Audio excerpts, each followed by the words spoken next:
بعث أمير دولة قطر الشيخ حمد بن خليفة آل ثاني وولي عهده الشيخ تميم بن حمد آل ثاني ورئيس الوزراء وزير الخارجية القطري الشيخ حمد بن جاسم بن جابر آل ثاني ببرقيات تهنئة لشعب وحكومة إريتريا بمناسبة عيد الاستقلال المجيد.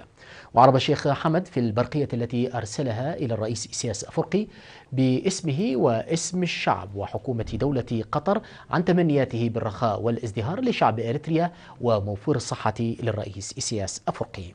كما بعث رئيس اليونان السيد كارلوس بايولياس ورئيس برلمان باكستان الدكتور فهميدة ميرزا ببرقية تهنئة لشعب وحكومة إريتريا.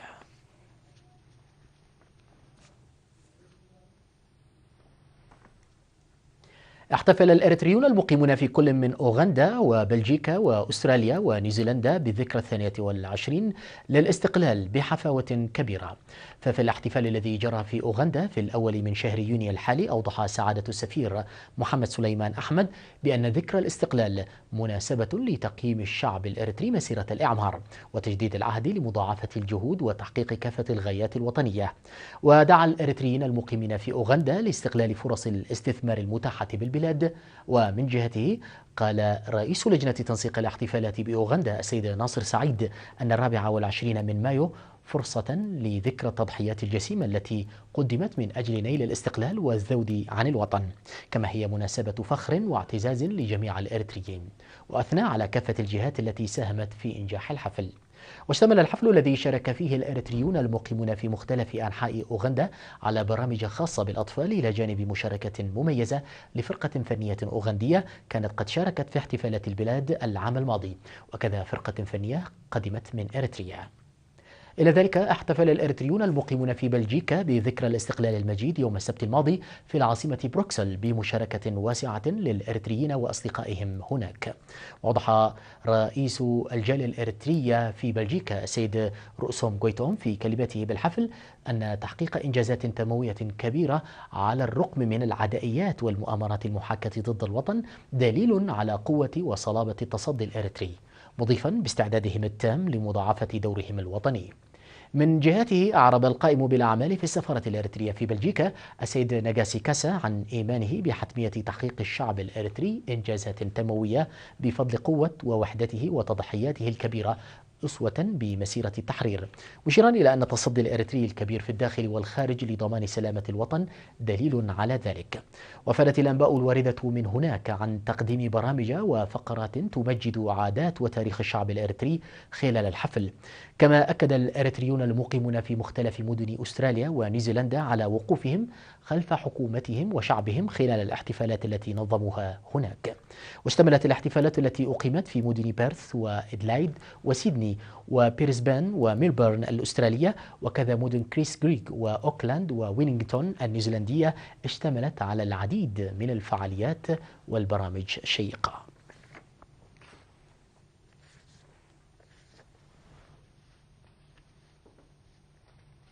أوضح مكتب وزارة التعليم في الإقليم الجنوبي عن التطور الملحوظ لقطاع التعليم في سنوات الاستقلال. وأفاد المكتب عن الارتفاع الكبير لأعداد المؤسسات التعليمية من التعليم قبل النظامي وحتى المرحلة الثانوية والتي بلغت 313% في سنوات الاستقلال، إضافة لارتفاع عدد الطلاب بنسبة 488%، كما ارتفع عدد المعلمين بنسبة 260%. وأشار تقرير مكتب وزارة التعليم في الإقليم الجنوبي إلى مواصلة العمل لإيصال نمو التعليم في مديريات الإقليم الاثنى عشر لمستويات الكفاءة المرجوة.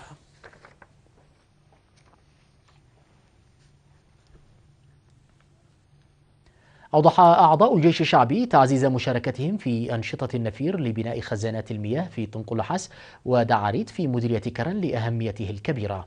وقال عضو الجيش الشعبي السيد حوار شيخ برقة والسيد محمد سعيد عمر أن مصادر مياه المنطقة أخذت تتضاءل معربين عن آمالهما لمساهمة عملهم في تنمية المياه وإنجاز العمل قبل حلول موسم الخريف.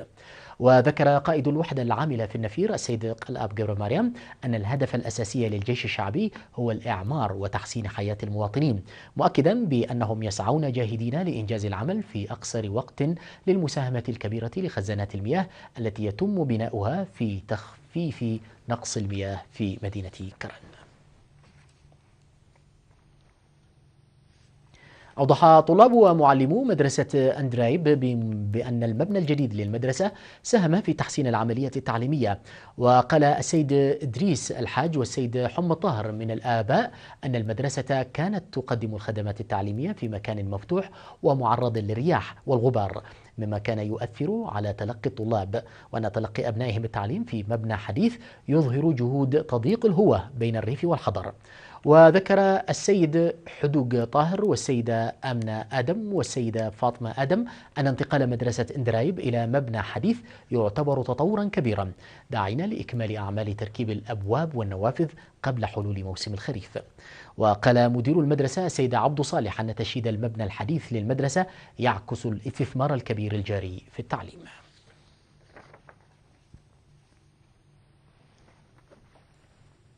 أوضح سكان مديرية حمل مالو لدى لقائهم مسؤول الجبهة الشعبية للديمقراطية والعدالة السيد يعقوب إدريس أن النجاحات التنموية التي تشهدها المديرية هي نتاج الجهود المنسقة للشعب والحكومة وقوات الدفاع. وذكروا بأن نتائج البرامج التنموية تظهر على الأرض وتمكنوا من الحصول على الخدمات الاجتماعية الأساسية. وقال السيد يعقوب إدريس في اللقاء أن التعليم أساس التطور، وأن الحكومة وإدراكا منها لذلك افتتحت المدارس والكليات لتوفير متطلبات البلاد من القدرات البشرية. وأشاد المشاركون في الاجتماع بجهود الحكومة لتحسين معيشة الشعب، وأصبحوا يستفيدون من الخدمات الاجتماعية الأساسية بعد إزالة مشاكلهم تدريجيا.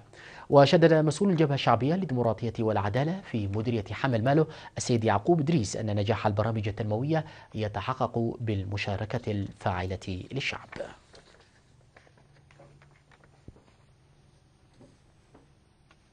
أوضح سكان دانديرة جنت بمديرية مندفرة بأن الحفير الذي شيدوه بتوظيف أموالهم وطاقاتهم حجز المياه من الأمطار التي هطلت في الأسابيع الماضية وخففت من شح المياه، مشيرين إلى معاناتهم السابقة في الحصول على المياه. وأوضح السيد أبراهام تخلة هيمانوت والشاب إسياس دبسي أنهم يعملون بشكل منظم لتوفير المياه وتحقيق الأمن الغذائي. وقال خبير حماية التربة وحفظ المياه في مكتب وزارة الزراعة بمديرية مندفرة السيد مكنن فساهي أن السكان يعملون منذ أشهر لبناء وصيانة حفيرين وإصلاح مساقط المياه وبناء الحواجز والمدرجات المائية، مشيرا إلى وجود برنامج لتشجير بالتفاهم مع الإدارة. وذكر بأن نساء القرية يعملن أيضا في صناعة المواقد الخالية من الدخان والذي يساهم في الحد من استهلاك الحطب. وأشارت السيدة رقبة تولدة والسيدة جدا جبر مريم أن استخدام المواقد الخالية من الدخان ساعد في تخفيض استهلاك الحطب فضلا عن حفاظه لسلامتهن الصحية.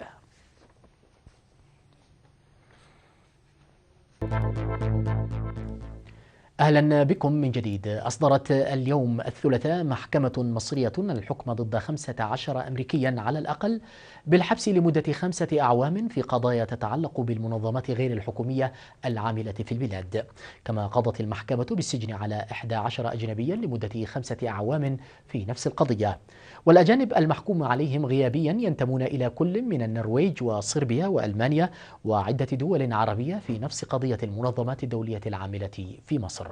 وكذا حكم القاضي مكرم عوض بالسجن على 11 مصريا بالسجن لمدة عام واحد في نفس القضية التي أثارت جدلا واسعا حول أنشطة المنظمات الدولية في مصر. وتعود القضية إلى العامين الماضيين إثر توجس السلطات من أنشطة تلك المنظمات في البلاد. إلى الصين، حيث أدى انفجار مستودع نفط في شمال شرق الصين يوم أمس الأول إلى مقتل شخصين على الأقل وفقدان مثلهما. ووقع الحادث في إقليم ليانغنينغ بشمال شرق البلاد إثر انفجار خزان لمخلفات زيت النفط، مما تسبب في احتراق الخزان بالكامل والإضرار بعدة خزانات أخرى في المنطقة وفقا لشركة الصين النفطية المالكة للمستودع. هذا وأعلنت السلطات المحلية عن فتح تحقيق لكشف ملابسات الحادث، مضيفة بأن 4 أشخاص كانوا بالقرب من الخزان المنفجر لحظة وقوع الحادث، مما أدى إلى مقتل 2 منهما وفقدان الآخرين. فيما أفادت تقارير إعلامية عن إصابة عدة أشخاص بالاختناق جراء انتشار دخان كثيف في المنطقة بسبب الحادث، وسط مخاوف من احتمالية وقوع كارثة بيئية في مياه البحر المجاورة للمستودع المنكوب، فيما تقدر حجم الخسائر بنحو 94 ألف دولار. أعلنت اللجنة الدولية للصليب الأحمر يوم أمس الاثنين عزمها بسحب عمالها الأجانب من أفغانستان بعد الهجوم العنيف على مجمعها شرق البلاد الأسبوع الماضي. وقال المتحدث باسم اللجنة بأن الهجوم الأخير على مكتبها في مدينة جلال أباد بشرق البلاد، والذي أسفر عن مقتل حارس أمن أفغاني وإصابة 3 أشخاص من بينهم عامل أجنبي بجراح مختلفة، زاد من مخاوف اللجنة حول سلامة العمال الأجانب هناك. هذا ونفت حركة طالبان أي علاقة لها بالحادث، بخلاف تقارير أجهزة الاستخبارات الغربية التي اتهمتها بتنفيذ الهجوم. يذكر بازدياد الهجمات العنيفة ضد المصالح الغربية في أفغانستان مؤخرا على نحو كبير، مع قرب موعد انسحاب قوات حلف شمال الأطلسي المنتشرة هناك في أواخر العام المقبل.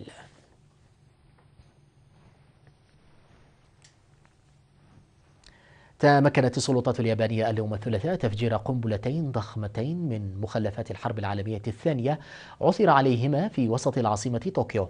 وأفادت الأنباء بالعثور على القنبلتين في موقع بناء بالقرب من محطة قطارات مزدحمة، مشيرة إلى تفجير خبراء يابانيين للقنبلتين بعد إجلاء المحطة وفرض منطقة حظر تيجوال بمساحة 100 متر حول المنطقة. وأضافت بسماع دوي القنبلتين الهائل في جميع أنحاء المدينة بسبب طول قطر القنبلة الذي بلغ 40 سنتيمترا.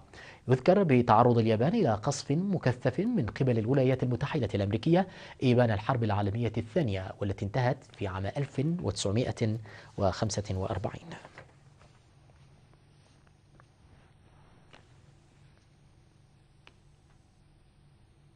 أعلن فريق بحث إسرائيلي تمكنه من إنتاج مياه نقية صالحة للشرب من ضوء الشمس.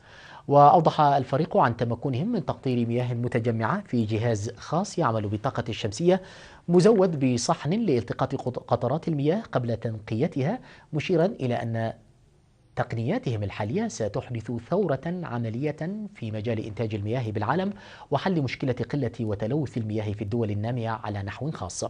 وقال رئيس الفريق أن طريقتهم الجديدة ستساعد على توفير المياه النقية الصالحة للشرب والزراعة للمناطق الصحراوية من العالم، إلى جانب المساهمة في تنقية المياه الملوثة والمالحة بصورة كبيرة.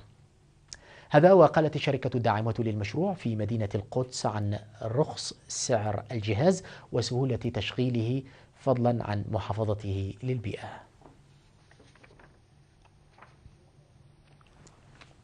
نشرتنا لازالت متواصلة، بعد الفاصل نتابع الأخبار الرياضية.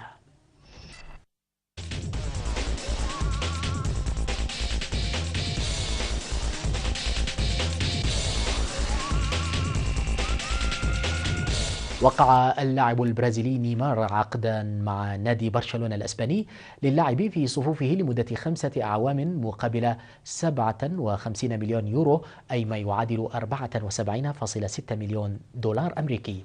وكان النادي الكاتالوني قد ظفر بموافقة النجم البرازيلي يوم الأحد الماضي بعد منافسة قوية من قبل خصمه نادي ريال مدريد وأندية أوروبية أخرى.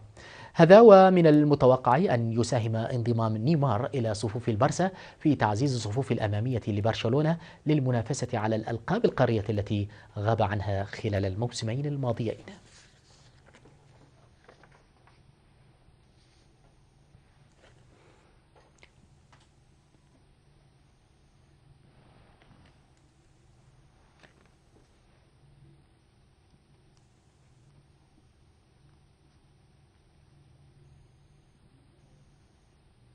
فاز الدراج جورجو لورينزو بطل العالم يوم أمس الأول بجائزة إيطاليا الكبرى للدراجات النارية.